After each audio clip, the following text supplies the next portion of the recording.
ပထမဦးဆုံးမေးချင်တာအချစ်ဆိုတာဘာလဲအချစ်ဆိုတာဘာလဲဆိုလို့ရှိရင်လူတရားမှာအဖြေတရားထွက်မယ်ထင်တယ်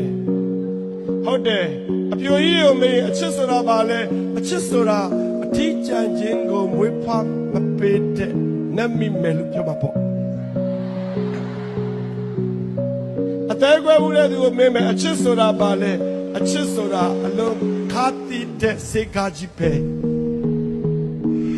ဒီလိုပဲချစ်နေလျက်နဲ့ကိုချစ်သူကိုစိတ်မချလက်မချဖြစ်နေတဲ့သူကိုမေးမယ်အချစ်ဆိုတာဘာလဲအချစ်ဆိုတာရေခဲတုံးလိုပဲ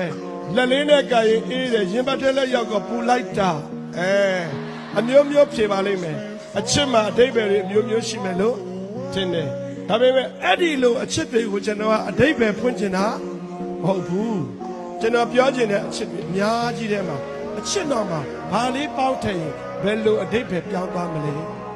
စဉ်းစားစရာသိကောင်းတာပဲအချစ်ကိုအချစ်မှန်ရင်ရမထားဘူးကျွန်တော်ဓာတုဗေဒသင်တယ်ဆိုတော့ acid ကို acid တိုက်ထားရင် acid ပဲလေ acid က base နဲ့ပေါင်းတော့မှဘဝပြောင်းသွားတာရှာ